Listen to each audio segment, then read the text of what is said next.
I want to start with a land acknowledgement, speaking to you now as I am on land that was stolen from the Dakota and the Mdewakanton, and an acknowledgement too just of this year and all that we've been going through, and also to celebrate the graduates of the class of 2021 who will be moving on from Augsburg shortly, and also to acknowledge the faculty and staff who are retiring this year, some of whom you'll be hearing from shortly in our faculty meeting.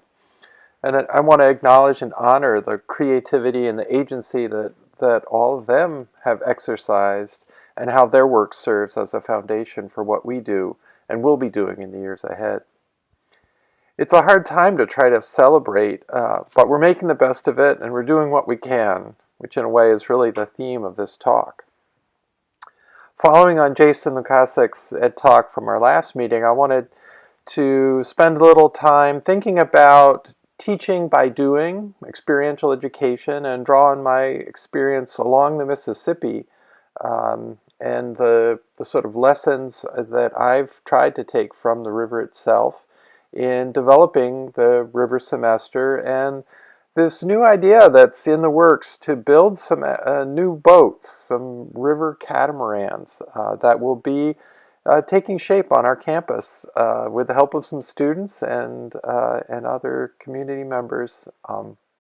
At times, the past few years have felt almost biblical with a range of plagues and stresses and strains. So maybe the fact that I've been kind of felt compelled, had a voice in my head telling me to build some kind of small arks, even though we don't have much gopher wood around. Maybe that doesn't seem so far-fetched. In the wake of this difficult year and the urgent calls for justice and change from our students and the wider community, I found this project to be a way to get creative and to help students maintain a sense of agency when we face so many daunting challenges. After hundreds of years of settler colonialism and slavery and militarism and persistent injustices and the mounting environmental damage, the need to change seems abundantly clear and increasingly urgent. While our city burned last year and much of California was on fire, while a pandemic raged and a pathological narcissist fiddled and raved, I think in the face of all of these wicked problems, I was asking some questions about my work as an educator, and also simply just what it means to be human at this time and in this place. So the questions like, since it's in the world that our knowledge must come to bear, what is it that we can learn about these issues from the world itself, outside the classroom? And how does what we learn in college play out in the world? How do we apply this outside the confines of the academy? And how can we find hope and meaning and maybe even joy in the midst of all these really troubling, sad, and sometimes confusing events that we've been experiencing? How in the midst of this can we be true to who we are as complicated, multifaceted human beings? Thinking about Parker Palmer a little bit, might we see a gift in the pandemic and the racial justice crises of an opportunity to maybe find some of what he refers to as that hidden wholeness? So responding to this and trying to bring our whole selves into that work, we all have our own ways of responding, and so many people have responded so beautifully and powerfully to the needs of the moment. For me, and in what I'm hearing from so many of our students, the answer has something to do with action, with doing things, with experiential, field-based, hands-on learning. And within the constraints that we have, whatever those might be, whether those are budgetary or our own energy or the limitations of the pandemic and so on, there's always still something we can do, and that's really what I want to lean into, is sort of focusing on our agency even within the inherent limits of the moment, of any moment. And this kind of way of responding entails a certain mindset, just a kind of positive thinking that I've found resonates with the river. And so I want to talk a little bit about just what I've taken from the river. Over the course of this past year, I've often gone down to the banks of the Mississippi and found solace and maybe even a little bit of grace there. And it's felt to me that in ways we're all kind of on the river these days, in the sense of having been thrown into situations in which a whole lot of things are kind of beyond our control. So a little chaotic. Experiential place-based pedagogy requires us to get to know the place where we live and teach. And certainly part of that is that we are on the banks of what the Anishinaabe call the Mississippi, the big water, the father of waters. It requires listening to the people and to the place and the river and to the indigenous wisdom that's rooted here. And it requires us to move as quickly as we can, really, to address these injustices and unsustainable ways of living, to harness renewable energy, the power of the sun and the wind, and to get to work on whatever literal or metaphorical version of an ark you're inspired to build. So in this work moving forward, I've drawn a few lessons from the river. The first of which is simply just to move and to flow.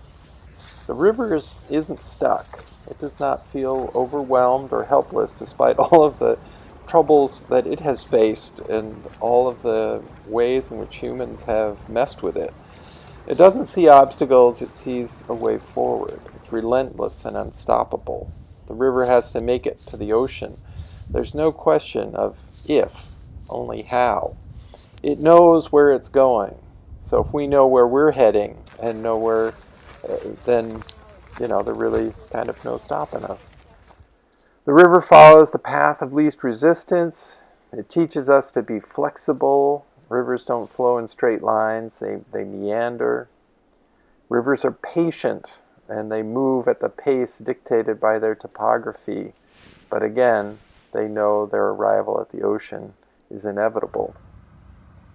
Rivers also teach us to welcome all contributions and to know the land through which you move. Draw on all that you know and bring your whole self, the whole muddy mix, into that work.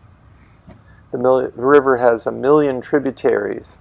A watershed is a great collaborative community of moving water. Know and acknowledge and celebrate your own watershed as well. So drawing on these lessons, I've tried to cultivate a sense of agency in our students by modeling agency for them, and a way to inspire creative problem solving by trying to do some of that myself. River's answers to challenges is always to dive in, to get out in the world, to create things, to make things, to trust the world and the process and not get too bogged down in trying to control things or measure or assess things maybe, or and staying within narrow disciplinary boundaries. The world's too big for this, the mysteries are too great, and the time too short. Our students in this eternal next generation is ready and afraid and confused and brilliant, and we must not let them down or shy away from the work that we all collectively are called to do. So let us to the barricades, to the woods, to the river, forge ahead, create the courses, the curriculum that are called for by our time, trust each other and ourselves and see what works. And we'll make mistakes, and at times, of course, we will fail, but each of us must find our own way to do this, getting to know ourselves as we create ourselves, weave together our life stories as we go.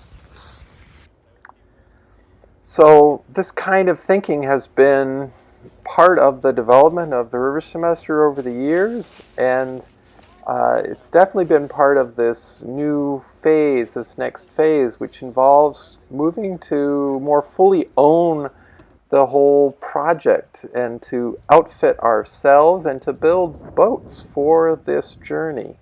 And the boats are symbols, I think, of resilience. They're of a kind of sustainability. They are low carbon. They are connected to place. They are a manifestation of this space and place that we live and teach in. They will constitute a mobile outdoor classroom that is COVID safe and customized to the needs of our particular students and of this particular body of water. And I understand the need for critique and sometimes even complaint or pointing fingers, but part of what I'm really interested in is also creating things, to take action ourselves and not just wait for somebody else or blame someone else for where we're at. So, so this is part of what I'm doing, is trying to do some creative problem solving. See how we can get a bunch of students down the Mississippi River safely and comfortably, and make it as educational as possible. So this next iteration began really, as so many things do, with a financial challenge. That the program was expensive, and the outfitter that we've been using, wonderful group, we love working with them, but it's really expensive. They charge us a lot of money. So how could we make this more affordable, and how could we help to reduce that cost? Well, after thinking about it for a while, in a riverine sort of way, I thought, well, at a fraction of the cost we pay to the outfitter, we could actually build our own boats and make that boat building project an educational experience for our students.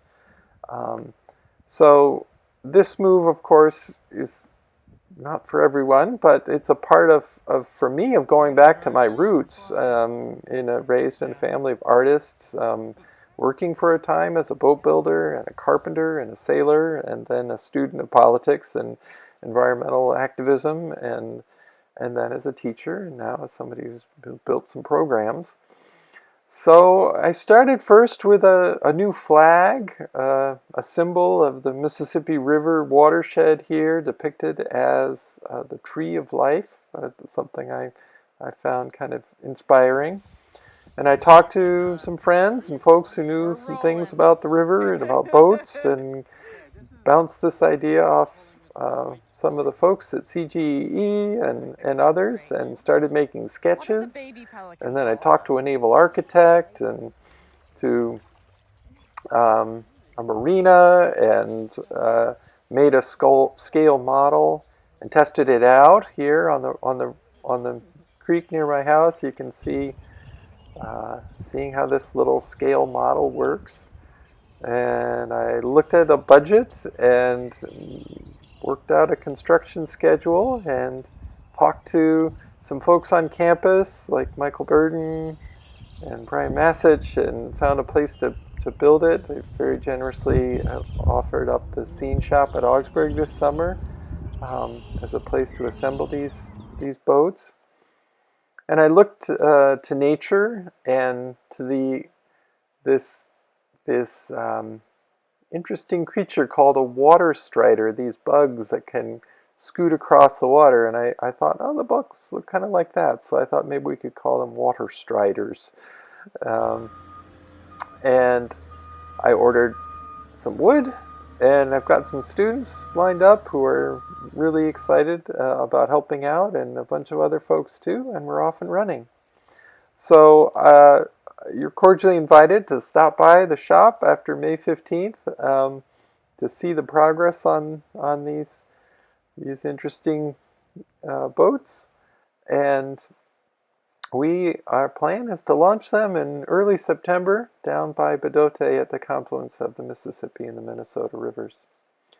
So there are 1,000 paths forward, 1,000 tributary streams that create the Big Muddy. I hope that you're able to draw on some of the strength and wisdom of the river as well, or whatever kind of inspiration works for you, and find a way forward through these difficult times. So thanks for listening. Best wishes for a successful end to this school year and to a restful, creative, and empowering summer ahead.